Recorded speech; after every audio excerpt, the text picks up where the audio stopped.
Você é daqueles que está sempre ocupado e se enxerga pouco produtivo? Sente que o seu tempo está sendo sequestrado diante de uma avalanche de compromissos e responsabilidades e tem bastante dificuldade de dar conta de tudo?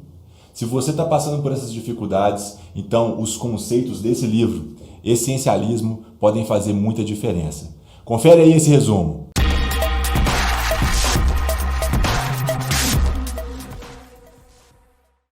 O livro Essencialismo, a disciplina da busca por menos, ou Essentialism, The Disciplined Pursuit of Less, ele foi publicado originalmente em 2014. O livro busca ensinar a ser melhor fazendo menos coisas. Ele é dividido em 4 partes, apresentando soluções práticas que te ajudam a eliminar tudo o que atrapalha ser produtivo e eficiente. Esse livro atingiu o patamar dos best-sellers pela New York Times e foi recomendado por outros autores e empreendedores de sucesso, como Reid Hoffman, cofundador do LinkedIn. A edição completa desse livro está disponibilizada no nosso blog, em nosso artigo. Lá você tem um link onde você pode adquirir a obra completa. Greg McCall é autor e consultor de gestão. Já deu palestras em empresas como Apple, Google, Facebook, Twitter e LinkedIn. Além disso, é um dos principais redatores do blog do Harvard Business Review. Se você não conhece, vale a pena conhecer. Com formação acadêmica, possui MBA em gestão em Stanford.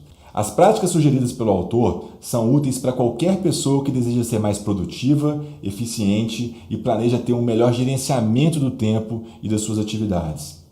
Além disso, poder ajudar também as pessoas com dificuldade de identificar as prioridades da sua vida. As ideias principais desse livro, 3 pontos-chave são: primeiro, não podia ser diferente, menos é mais. Segunda ideia principal, poucas coisas são realmente essenciais na sua vida. E terceira, a criação de uma rotina é importante para que você consiga focar apenas no que é essencial. Nesse resumo, nós vamos apresentar as 4 partes principais do livro, explicando as ideias do autor sobre cada uma delas. A primeira parte é a essência. Vamos lá? Nessa primeira parte, o autor define o que é o essencialismo e mostra a mentalidade necessária para praticar essa disciplina. O autor explica que, para ser um essencialista, precisamos substituir as falsas suposições.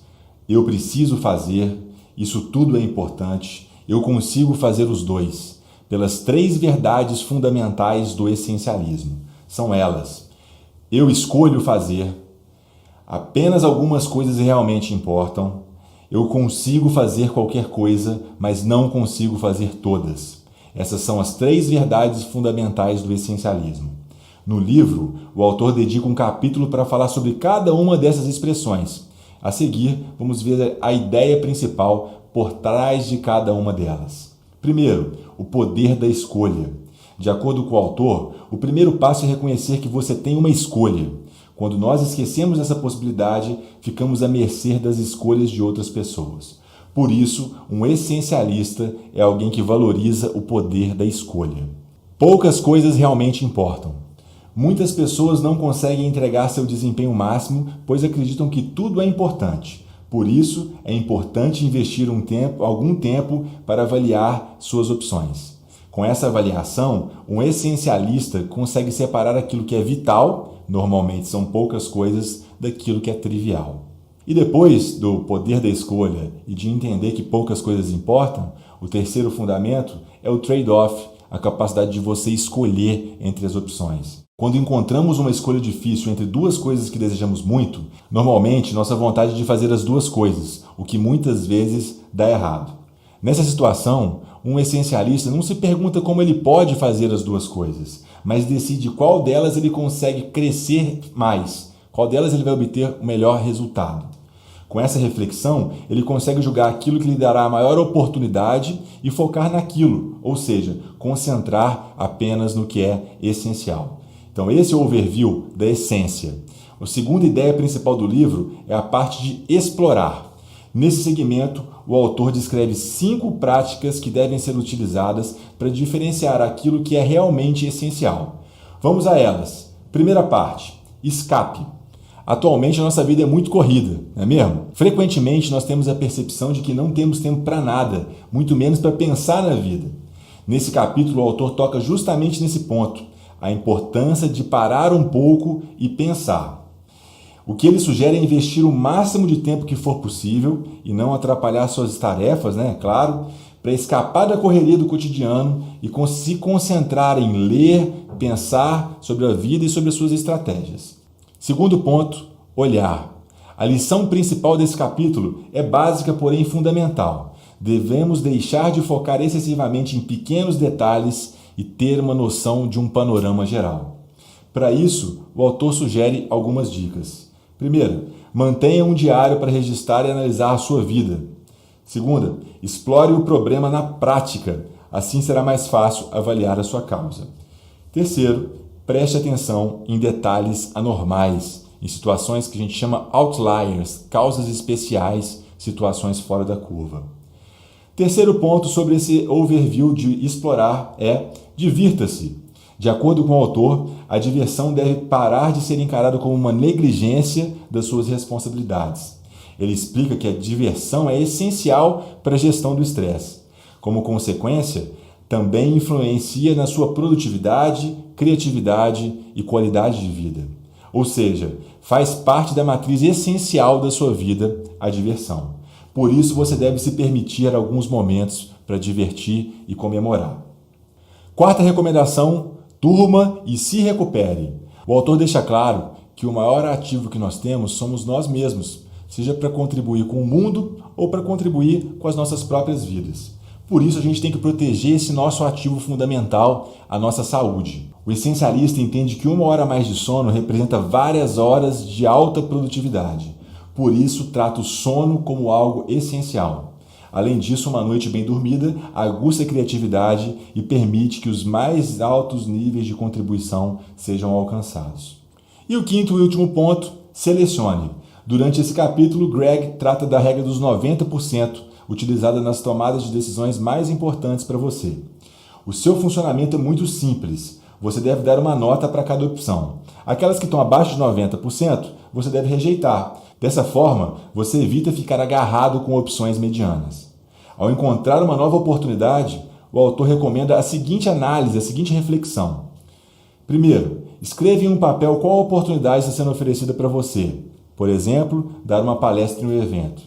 Segundo, abaixo, decida 3 critérios pelos quais a oportunidade deve ser aprovada para que você comece a considerá-la.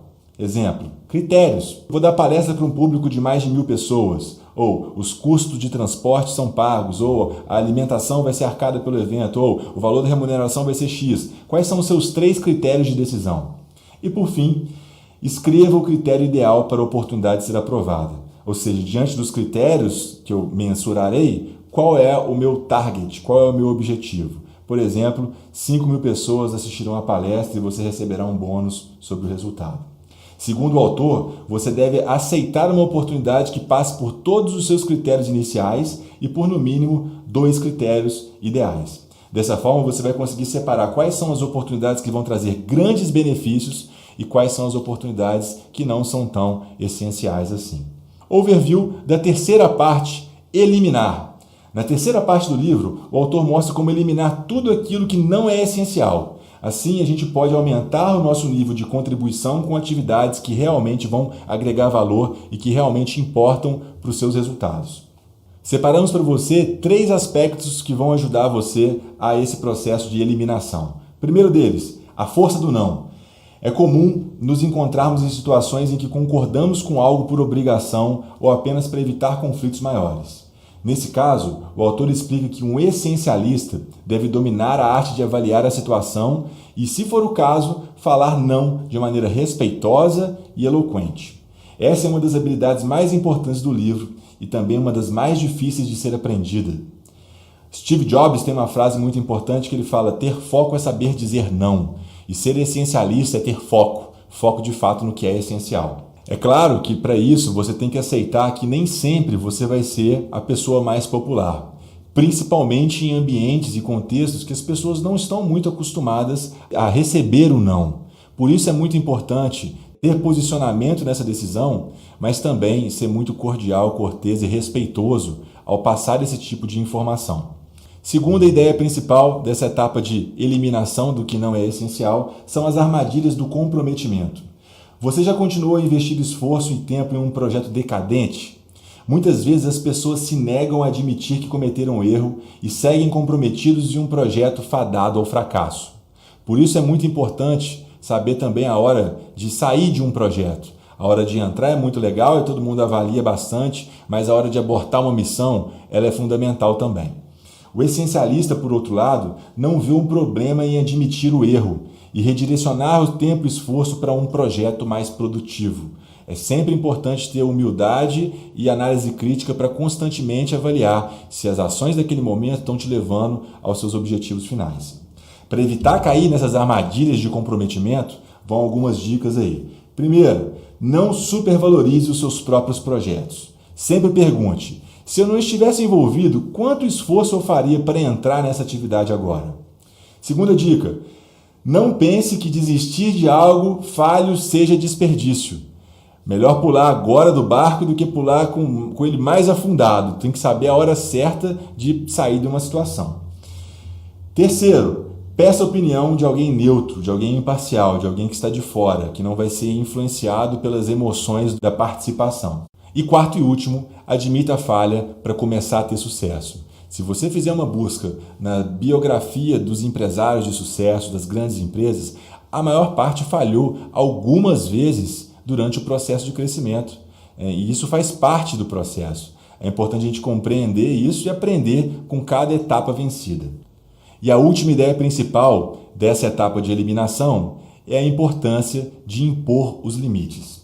Com os novos meios de comunicação, as pessoas têm a ideia de que nós estamos disponíveis o tempo todo. Isso faz com que a linha entre trabalho e família se torne cada vez mais tênue. De acordo com o autor, os não essencialistas, eles enxergam os limites como uma demonstração de fraqueza e incapacidade. No entanto, o que mais acontece é a perda de qualidade nos resultados causada pelas falhas ou pela falta de limite. Em contraste, o essencialista reconhece que os limites são cruciais, pois eles permitem eliminar as demandas e problemas de outras pessoas e focar naquilo que é realmente essencial. A quarta e última etapa desse livro está relacionada à execução. Parte 4, executar. Na última parte do livro, o autor ensina a criar um sistema para executar as atividades que você identificou como essenciais. A execução é algo realmente fundamental e por isso esse é um mantra que a gente carrega aqui na Voito com a nossa frase: a execução transforma o sonho em realidade. Tudo isso que foi falado até aqui é muito importante, mas o que vai fazer diferença é isso aqui, e esse é um mantra que a gente carrega dentro da empresa. Vamos então a algumas dicas sobre a ótica do autor para que a gente aumente o nosso potencial de execução. Primeiro passo, prepare-se. Uma preparação bem feita é crucial para evitar que problemas inesperados atrapalhem o andamento de um projeto. O essencialista aceita que não é possível prever ou controlar todo o contexto.